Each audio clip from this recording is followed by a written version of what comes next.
Good morning সবুজ বন্ধুরা। কেমন আছেন সবাই? রূপকথায় সকলকে স্বাগত জানাই। দেখুন, সেই ২০ লিটারের জারের কি সুন্দর ছোট্ট জায়গায় সংসার পেতে বসেছে এই লাল পেয়ারা। এনার আদি নিবাস কিন্তু ব্যাঙ্গালোর। ব্যাঙ্গালোরে এর চেহারা, এর রূপ, এর গুণ দেখে প্রেমে পড়ে গেছিলাম। তাই ওখান থেকেই এই কাটিংটা নিয়েছিলাম। দেখুন, আমাদের ছাদের ৩ তলায় কি সুন্দর একটু, একটু করে বেড়ে উঠেছে। প্রচুর কুড়ি এসেছে, দেখে চোখ জুড়িয়ে যায়। এখন তো প্রায়ই বৃষ্টি।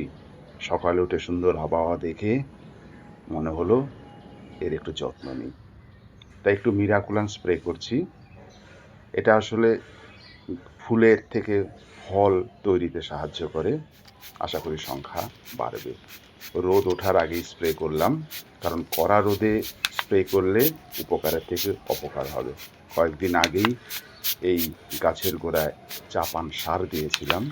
কারণ অল্প জায়গা তো, সার না দিলে কিন্তু এর বৃদ্ধি হবে না। গাছের চেহারা দেখে নিশ্চয়ই দেখছেন কি সুন্দর। ছোট, ছোট ফল রয়েছে। আশীর্বাদ করুন এরা বড় হয়ে উঠুক। সবাই খুব ভালো থাকবেন। Thank you, thank you, thank you.